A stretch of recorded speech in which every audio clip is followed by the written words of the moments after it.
So then the question came to me, do I believe in God? And I don't like that question. And people have complained at me a lot, and I'm sure they have their reasons because they don't like my answers, you know, and I have two answers.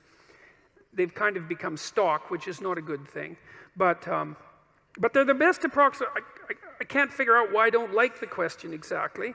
I had three sort of burgeoning hypotheses. One was, it's none of your damn business. That's the first one. So it's like a privacy issue. Like, it seemed to me to be a question that was too private to be answered properly. And so, and you know, you could consider that a cop-out, and maybe it is. And then another one was, well, what do you mean by believe? Like, do you mean the words? Do you mean to say the words, I believe in God? Does that indicate that you believe in God? Like, I don't know what you mean by believe exactly, because, and that's got me in trouble too, because, you know, people think that attempting to clarify the meaning of words is an attempt to escape from the question when it's actually an attempt to specify the question. I mean, is what you believe what you say or what you act out? Now, you know, I would say to some degree it's both, but if push comes to shove, as far as I'm concerned, what you believe is what you act out, not what you say. And then, you know, and if you're an integrated person, then what you act out and what you say are the same thing, and then you're a person whose word can be trusted, right? Because what you say and what you do are isomorphic. They're the same thing. But belief is instantiated in action. So I have also suggested that I act as if I believe in God, or to the best of my ability. And people aren't very happy with that either. And then the third is that I'm afraid that he might exist, which I think is the most comical of the three answers and perhaps the most accurate one. But then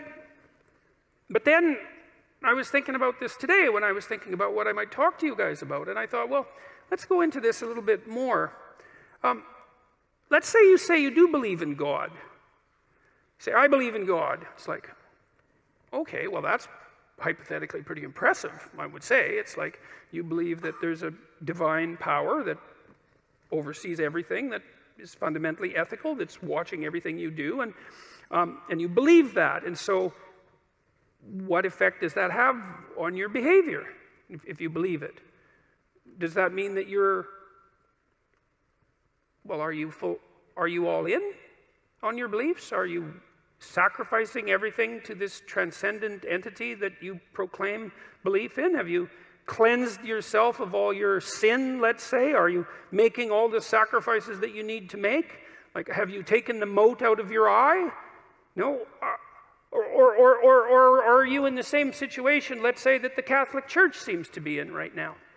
Just out of curiosity, it's a good time to bring that up, since the Pope seems to be concerned with what's been happening with the Catholic Church, given the endless pedophilic scandals, let's say, which seem rather serious in my estimation, and might have been something that was cleaned up perhaps 100 or 1,000 years ago. And it's being taken seriously perhaps now, and perhaps not, because it's not so easy to determine exactly what it would mean to take that seriously. And you might say, well, are all the people who are committing these heinous actions and then covering them up, if you ask them, well, do you believe in God? What are they going to say? Well, you'd think the answer would be yes, given that they're like priests. And yet, what's the evidence? Well, the evidence isn't exactly so clear that the mere statement, let's say, or the mere acting out of the ritual, let's say, and I'm not trying to denigrate the statement or the ritual, but I'm pointing out that that's no indication of you're right to say that you believe. Because you got to, and I think this is why it's bothered me to answer this question. It's like, well, what right do I have to say that, to make that claim? I believe in God. Well, what's the claim? Is that the claim that I'm a good person somehow? Because you'd think that if you believed in God, actually, like seriously, that you'd be a good person, like right now, because, well, for obvious reasons, I would think. And so if that hasn't happened in some sort of miraculous sense, so that you're the best person you could possibly imagine being on an ongoing basis, and terrified of of deviating from that path in a serious manner, then I don't see why you have the right to say that you believe in God. You know, one of the things Nietzsche said about Christianity, he was a great critic of Christianity, although also a great friend in a very peculiar way, in that sometimes your best friend is the one who points out your weakest properties, let's say. He said as far as he was concerned, there was only one Christian and he died on the cross. And that's a, you know, perhaps an extreme statement, but one worth giving some consideration to. It's like, well, then you look at what are you called upon, let's say, if you're going to proclaim yourself as a believer, you know.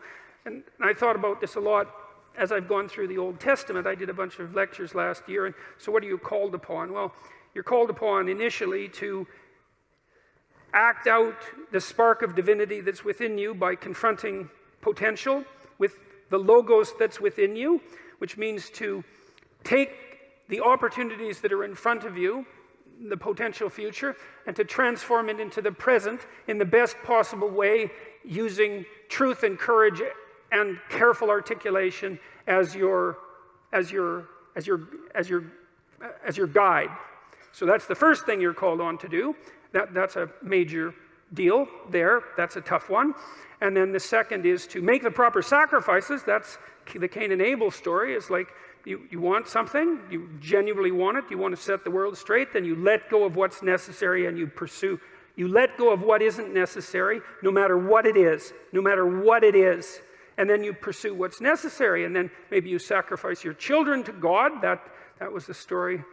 That's one of the next stories that comes up, of course, and you think, well, that's pretty damn barbaric, and the way the story's laid out, of course it is, but that isn't exactly what it means. It means that what you try to do when you raise children is that you try to do everything you can to impress upon them by imitation and by instruction and by love and by encouragement that they are crucial beings in the world whose ethical decisions play an important role in shaping the structure of reality itself, and that they have the moral responsibility to do that. And you get your ark in order, that's your family, let's say, so that when the storms come, you can stay above water for the 40 days of flooding, and you're capable of leading your people through the desert when the desert makes itself manifest, and you can escape from tyranny properly because you're wise enough to see it, and you take the full burden of being on yourself, all the suffering that's part and parcel of that. You accept that voluntarily,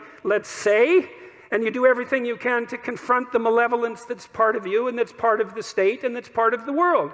And you make a garden around you. That's the paradise, a walled garden. It's a walled, well-watered place, so the forces of nature and society exist together in harmony, and you place your family in that so that they can live properly. And you treat your enemy as if he's yourself, and the same with your brother.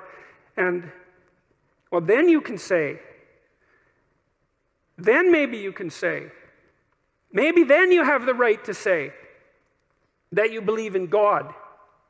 Otherwise, maybe you should think twice about it. Because, you know, there's a line in the New Testament that Christ himself says.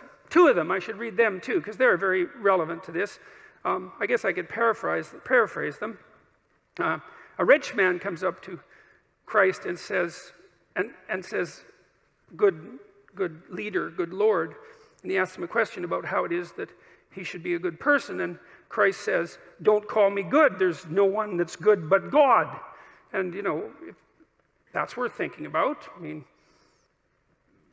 the one person that in principle, in our ancient stories, had the right to make some direct connection between himself and the divine was unwilling to do it when challenged. And so it might be reasonable to assume that each of us could be much more cautious about making that sort of statement bluntly when we're asked.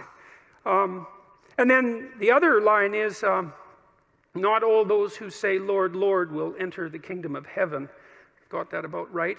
Which means something approximating, just because you make a claim to moral virtue, let's say, your belief in God, which I can't see how you can make a higher claim to moral virtue than that. You know, I mean, agnostic, atheistic, I don't really care. The point is something like this. Imagine something of ultimate transcendent value. I don't care whether you believe in it or not, but imagine that something like that exists, and then you swear allegiance to it, which is to say, I believe in this. I mean, there's a heavy moral burden that comes along with that, just to allow yourself to utter the words without feeling that you should be immediately struck down appropriately by lightning. And so I think that's why that question makes me uncomfortable.